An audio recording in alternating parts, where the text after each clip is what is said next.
He's our retail king. We love his energy. We love his insight. The That's best. Ted Rubin. Ted Rubin, our favorite guy, Yes. our Chief Marketing Officer, Brand Innovators, and co-founder of Prevailing Path. The big question is, if we've already basically kind of been homogenized to, we like e-commerce buying, we like buying all this stuff online, is that going to be enough to really get us to go to a brick and mortar store and purchase something and get something through Venmo when we've kind of already had this built-in operating system of what we like to get online already? Well, let's be clear. Traditional retail is not dead. When I say that these retailers are dead, if I say Macy's or JCPenney or Sears or Dick's is done, that doesn't mean retail in itself is done. Retail is evolving. You're on a search and rescue squad. You know what they test you for? To see how you handle yourself under pressure. Right now, Dick's is under pressure. They need to sit back and come up with an entirely new plan. They have to look to how to make mobile, digital, and social first. And they have to start thinking about getting rid of the silos of in-store retail, digital, mobile, social, and realize this is all marketing, that we have to start thinking about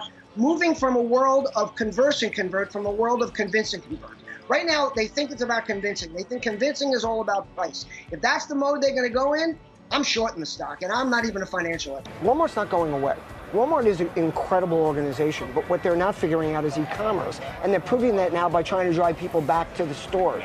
So I think it's so interesting. I got to push back on that a little bit because I think they're doing. e-commerce. You don't think they're figuring out e-commerce? Not at all. Jet was the biggest disaster ever. They're keeping it separate. They're saying if they're accessing the millennials and upscale consumers, really? They still have Walmart.com separate from Walmart, separate from Jet.com. And they're saying that's what's always put them behind Amazon, is that Walmart.com and Walmart hate each other. They have separate buyers. You can't return things from Walmart.com to Walmart, which should have been their major advantage. They just announced that that's changing with their new return policy. 10 years late.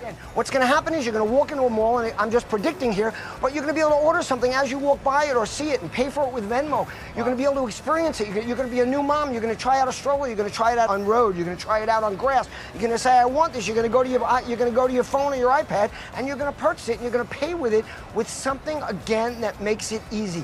The future of retail is all about less friction and simplicity. Amazon is the next Walmart, except they're 24/7, they're everywhere for everyone, and they're going to be moving into services and beyond. And you and I will buy an Amazon branded product, but we wouldn't buy a Walmart branded product. So they're moving into a whole new place. And when they start talking private label, last week I think we mentioned Ross stores and the fact that maybe Wall Street was seeing them as immune. Forget about it. Their discounts won't mean anything when you're buying product that Amazon's sourcing. Let's say you go to Google. What are people typing in? They're typing in yoga pants. They're typing in t-shirts. They're not typing in brand names.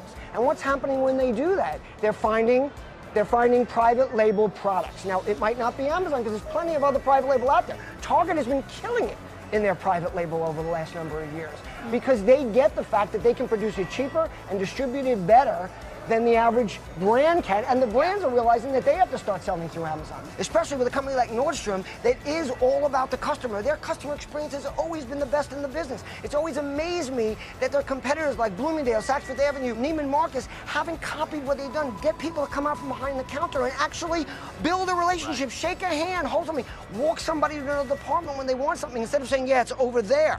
There's no more people there. You can't find someone to help you. You ask for something, they don't have it. You ask if they can order it for you, they can't. I mean, why aren't these guys understanding that they need to change their business model? That doesn't mean that traditional retail doesn't work. It means traditional retail is changing. It means have an iPad in the hand of your associates where they can order something. So I go into Bed Bath & Beyond the other day. They don't have what I want. I'm about to leave. They go, no, we'll order it for you. We'll have it delivered to your door and we won't charge you any shipping. Think about the power of Amazon. You're going to Macy's, you're going to Walmart, you're shopping for things, and then you're coming home, and all the things you didn't get, you're going to Amazon to look for. So they're taking control here, and you have companies like Walmart who are having problems. Them and Target are both trying to drive people from e-commerce to the stores because they haven't figured out how to make e-commerce profitable, number one.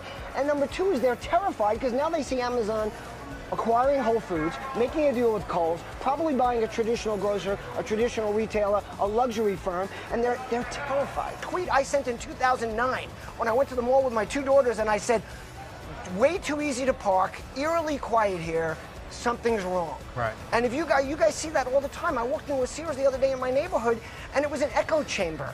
And every single thing in the store had a for sale sign on it. Right. So what's going to happen? Eventually, these guys are going to look to opt out. Sears is in this for the real estate. Black Friday's coming up, holidays are coming up. Dick's just promoted all of their Black Friday, all their holiday sales in advance after reporting about a 1% decline in same stores. I think I know what you're going to say to this, but is that also a sign of desperation? It is a total set sign him of up for it. desperation, but I've said it before, Dick's is in a bad place. They're trying to promote and discount their way out of trouble, but all they're doing is lowering their margins, and what does that do? That means less associates in the store, less merchandise, less quality product, and no move to become digitally relevant in the future. Ted Rubin, I want to ask you this. If you are the CEO of a traditional brick-and-mortar retailer, are you slamming your head through the wall repeatedly, or are you coming up with a comprehensive and robust plan to fight the so-called Amazon effect right now? And if you are, what does that plan forward look like in your estimation, Ted? Well, first of all, they've been slamming their head, actually putting their heads in the sand for too long. And now when you hear from companies like a Steinbock or you hear from the Dick's, they're going to discount their way out of it. Or they're going to come up with this new 5-point plan. And the 5-point plan is what they should have been doing 10 years ago. They're going to make their stores more easily shoppable. They're going to invest in more social and more digital. They're going to hire people that have a different effect. I mean, this is nonsense thinking. They've got to take it apart and put it back together. They've got to start thinking about disrupting themselves. Thank you so much. Really fascinating discussion. Every time we have Ted Rubin, it's an adventure, isn't it? Ted Rubin, it may be cold out, but you, my friend, are bringing the hot takes for us this afternoon. Ted, always good to have you on the show, my friend.